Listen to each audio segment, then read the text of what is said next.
That last no-scope kill and hit pause. It's time for the video game podcast where the Konami code is alive and well. The console wars don't exist. Rings are just as valuable as coins. Pots are not safe from swords. Giant robots kick ass. And fireballs are a perfectly acceptable weapon in a fist fight. That's right, it's time for the Super Gamer Bros Podcast Ultra Hyper Alpha Super EX Double Impact Plus A Live. Settle in and let's get to gaming. Hey everyone, welcome back to today's episode of Super Gamer Bros. We've been talking all this week about the idea if we could survive a consoleless gaming future. We spent the past 2 days talking about the ups and downs, the goods and bads, having lots of fun, lots of arguments, laughing and having a good time, and just really talking about the potential, the very potential that we could be facing consoles in the future because of cloud gaming. I think the bottom line is, yes, we can, but at what cost? Yeah.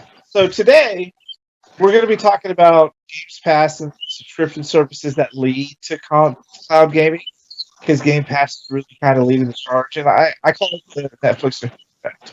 But before we get into that, I'm one of the lovely hosts, Slaten. You can find me on Xbox as Slaten all the time. I am joined by our very maven Gamerverse, that's my word, Cassandra. I'm on Xbox as the Neo Nerd Lady. You can find me there. Yep, and then my brother, soon-to-be brother, Ninja. Hello, beautiful people. For y'all who don't know, this is our second time doing this because he was playing with a water bottle, and he's got some super sensitive mics. He's like, I hate you. Don't throw me under the bus here. Why do you throw people under the bus? Do you like watching buses? And partner in crime, Cynic. Hello. Henzar and Cynic, depending on what console you find me on. I'm on all three. So, yeah. Opinions are needed for consoles. Right here. True. So today we're going to be talking about the subscription model that leads to cloud gaming, which is how we got to this topic to begin with. And I call it the Netflix Hulu Effect because in the beginning, when their streaming things were really starting to happen, you had Hulu Effect. It was great because all the stations backed Hulu because it was such a new idea. And now all the stations are doing their own thing. And all the studios backed Netflix because it was doing something new. And now they're like, oh, well, we want that money, so now all the studios are doing their own services. Yeah. And so Gamespass started, and I remember everyone was like, this is not going to work. I was like, yes, it will. And sure enough, it is working like gangbusters. So now all these studios are like, what if we do it? And we're going to talk today, how long till this gets out of game? And it's just going to really just stop cloud gaming from actually happening. Because people are going to be like, another subscription service. Yeah. Well, it helps that Games Pass is bundled in with Gold for Games Pass Ultimate. It helps a lot when they come up with a price structure that makes sense. Makes it a lot easier to swallow. I'm afraid that if they all start doing their own thing, we're really going to have a world where the big studios, Sony, Nintendo, and Microsoft, are really just going to... I mean, they're already starting to do it, buying up all the smaller studios, and it's a very clear dividing line now. Yeah. Like, buying Bethesda really changed a lot of things. That's a big deal. And so, when you have a all-in service that has a lot of... I mean, it's a big Microsoft product, but there are other games on there. And they're like, well, okay, well, Ubisoft's like, well, we're going to do our own thing. But Ubisoft doesn't have, like, a ton of games that people want to play outside of Assassin's Creed. And then other studios are like, well, we're going to do this. And we're going to do our own thing. And then it becomes pick and shoot. And I can't believe Sandra has nothing to say here. Oh, I do. I was letting you talk. Before you, let's go to... I was going to say, I'm stepping back since how much I took last episode. I'm going to step back for a second because, I'm going to try to be nice for once. So, Ninja, what are your thoughts on this idea of the subscription services leading to cloud gaming?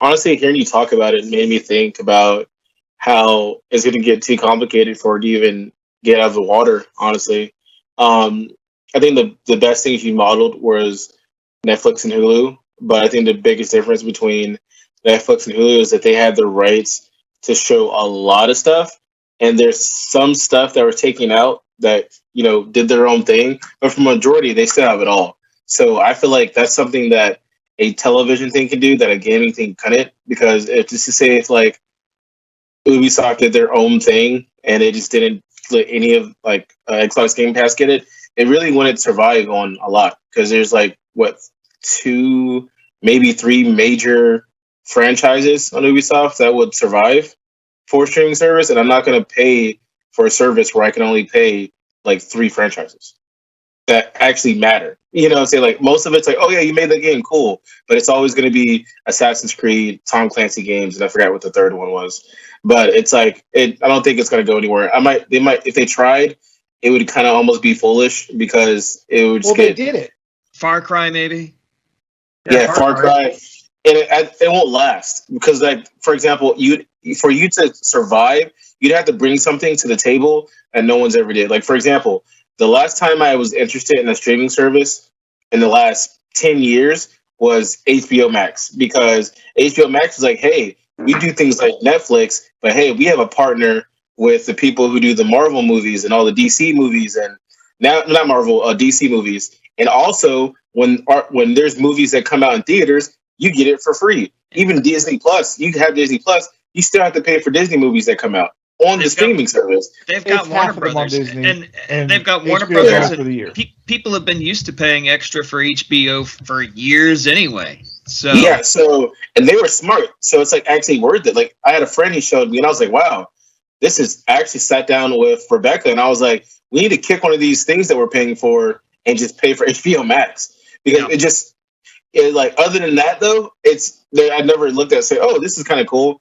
let me get this. And then when I don't know what happened with the whole team thing, but now you can get ESPN Plus, Hulu, and Disney Plus all together, and we just went with that because it has the most things. Yeah, I never watched ESPN though. Yeah, so it's like the thing about the Games Pass, and that's one of the greatest assets to it, is it opens up a world of games that you wouldn't think about. Or like I've played so many games on there. Cassandra just got to, but she's out there going, I want to talk. No, but I was agreeing with you. I was like, I said the rental effect in the first episode. There's the whole effect of that, but when you start to fracture that, it's going to get, like you said, everybody very complicated. And I don't think like Ubisoft is trying to do it, but like EA actually did first with EA Play, and they were struggled because it was a very rated limited section. And now Games Pass is here. I read this article the other day about these developers that love it because people are experiencing the game. They're buying the DLC content. They're buying that's how they're funding these games. You get all the additions by playing the game. So I don't think it's going to happen. We're going to get, every developer has their own service of some sort, and some will fail, some will do what they do. But I think if they abandon the Games Pass system, then they're not going to succeed. Hence, your thoughts? Well, I personally like Game Pass very much. I think they were very smart in pricing it fairly. I mean, when you pay 12 months, it's what, $60 for the year, I think, for Xbox Gold, and to make it what, 15, I think, for Ultimates, $15 a month gives you gold access, and then it also gives you access to all your games. And that's about the price of one of these other streaming services. So I think they were smart in pricing it fairly. I think it's like right on the cusp of being a little too expensive, but they kept it under like $20 a month. They kept it at 15, which is what? That's about the price of Hulu, I think Disney Plus or something like that. And so I definitely agree with you. There's so many games I never would have played, but they marketed themselves well enough for me to go, hey, let's try this out, and therefore I'm sure that kicks, the Games Pass numbers. They look and go, oh, people are playing this game. Like, that's cool. It's good that we brought these people on, so people think Games Pass is still worth the money. I think that a lot of these independent games, or even the non-independent, the big AAA, whatever, I think it's definitely worth being on Games Pass because their games do get played, and I'm going to keep paying for Games Pass in order to play them. I think Sony, they were already kind of doing a prototypical thing with this, that I think with Xbox Gold, where they did the 2 free games a month, and they started doing 4 free games a month, so PlayStation Now followed suit, like pretty much exactly like that, but they still don't have anything as robust as Games Pass in place. And I think eventually, they copied the whole free game, like wholesale copied that idea. So I think as long as they implement it right, they can do the Games Pass idea. And well, I think they can do it right, but they have to implement it right, because they had something that was similar, but it failed because everything they played was streamed and it was laggy, and it was kind of cloud gaming, but not done right. But I do think there's a right way for them to do it. The thing about the subscription services leading to a consoleless future and cloud gaming, I think these are all Cassandra's notes. They're very real things we have to consider that could be potentially disastrous downfalls from this.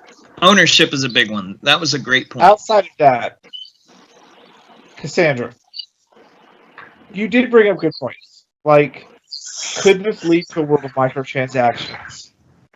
Very much so, but have to be handled the right way. And that's actually what's keeping some of these games on these sports games. Will we kill the single-player story game? Do you think that actually happened? Listening to Bobby Kotick and Randy Pitchford and a couple of the other guys, they want to kill the first-person single-player narrative because they can put people into microtransaction-ridden, always online service video games. Look what they're going to do with Assassin's Creed. They're going to be making Assassin's Creed Infinity soon. They've already announced it. It's going to be an always online MMO version of Assassin's Creed. That actually would be kind of cool. That'd be cool. Yeah, if done right, could be really cool. Yeah. Well, anything done right is pretty cool, but the fact that they're trying is what makes it cool. Because they did the same thing with Skyrim. You're about to smash any and every argument that I have on this podcast going forward. But actually, one of the points I want to bring up is IP exclusivity. Internet service provider exclusivity, because that's the real one I'm frightened of.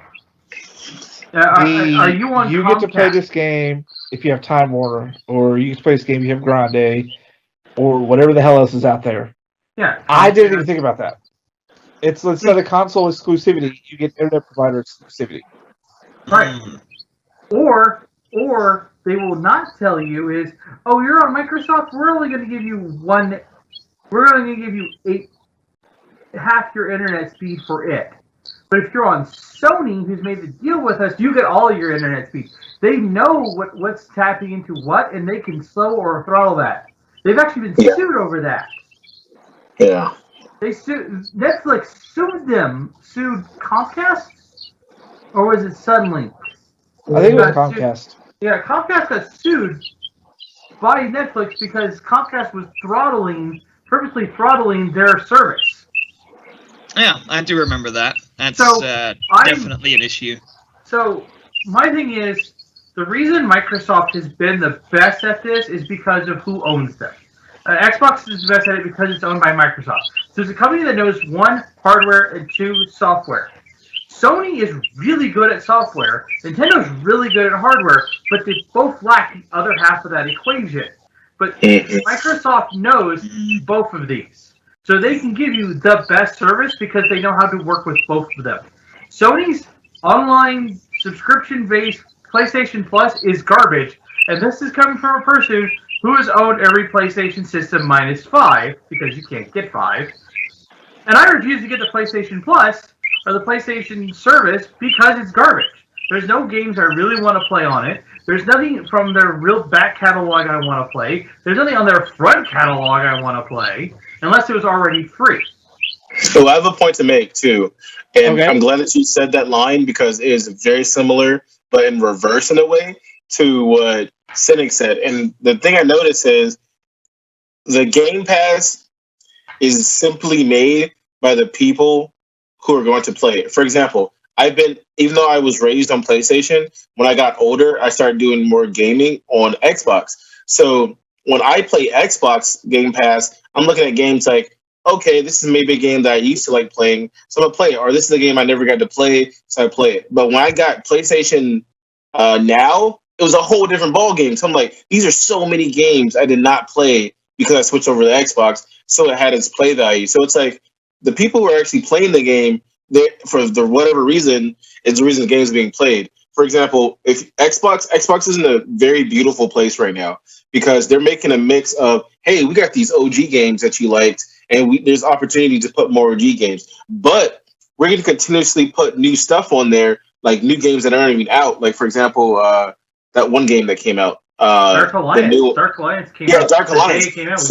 So they're making that transition to where this was simply a, hey, let's play some old games. Now it's like, no, now we're going to play some new games. So the platform for that is infinite. For PlayStation, it's just more of like, we have all these old ass games, and the catalog is so fucking big that even if you play PlayStation your whole life, there's going to be something you want, and they rely heavily on that. But when it comes to new stuff, yeah, they do, and I think there was the only thing I had against PlayStation when it came to their PlayStation Plus.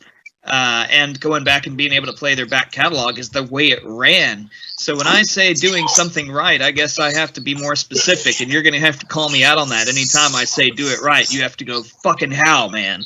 Yeah.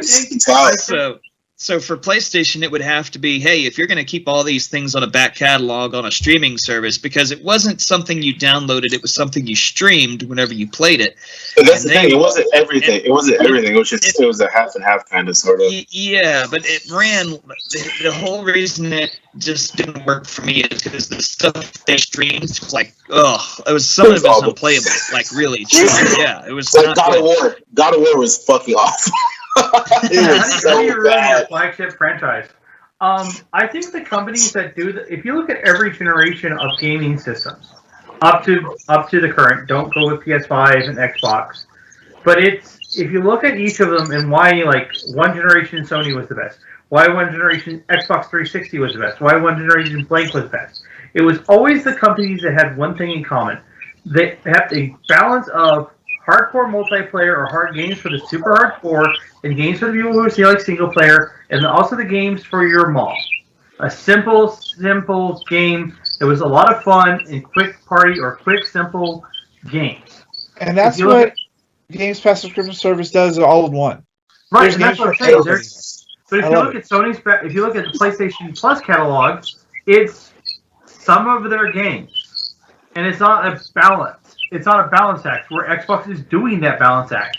Yeah. I mean, I downloaded the original Fallout on PC from Game Pass, and I also downloaded New Vegas, and I can download 76. I can download the entire Fallout catalog on that system from that system. But it's also about mentality, because Sony is infamous for they're about their money more than every other person. So of course they're not going to want to put their new stuff on there because they want to be able to make maximum amount of money. So of course they're going to put, because like once again, when it comes to a catalog, Sony is really hard to compete with, of course, anyone else. I mean, their games is just infinite. It's just infinite amount of crap that you can play on PlayStation. So they can rely on that off the muscle and not have to worry about putting new stuff in because they know that people are going to keep on buying our new games and they're going to do this. They literally at one point said, we don't care of catering to making things affordable because we know you're going to buy it. Everyone else has. But sounds more Nintendo than. Well, it sounds both of them. So it sounds like all three of them. What are you talking about? Yeah, it's both. We're gonna explore some more tomorrow because tomorrow we're gonna wrap up our series of consoles game future by looking at what consoles don't exist. What will the gaming landscape when consoles just don't exist? We're going to talk about that tomorrow. And there's some good talking points about first-party titles and things like that. So stay tuned. Catch us tomorrow at the exact same time for our wrap-up of this talk. Don't forget to like and subscribe wherever you're watching us at. Twitch, YouTube, Facebook, wherever you're at. Just comment, say hey, let us know what your thoughts are. Want us to talk about something, let us know in the chats and comments below. And we will be back with you guys tomorrow to wrap up Survive the Game, consoleless game of the future.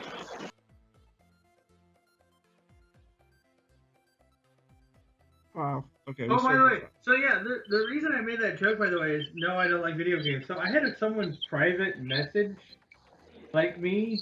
They're like, hey, I watched you on Super Gamer Bros. I'm like, okay, that's cool. That's kind of creepy. You found me. That's neat. He's like, yeah, you need to not be on this show. You don't like video games. You clearly hate the gaming industry and all real gamers. You should just go back to you know whatever it is you think you like, and leave the real gamers, Cynic, like leave Cynic and Nick and Slaten alone. Wow, I got mentioned in a private message. Shit, I didn't know I had fans. That makes me feel awesome. I think it's more they hated me. I was defended somehow.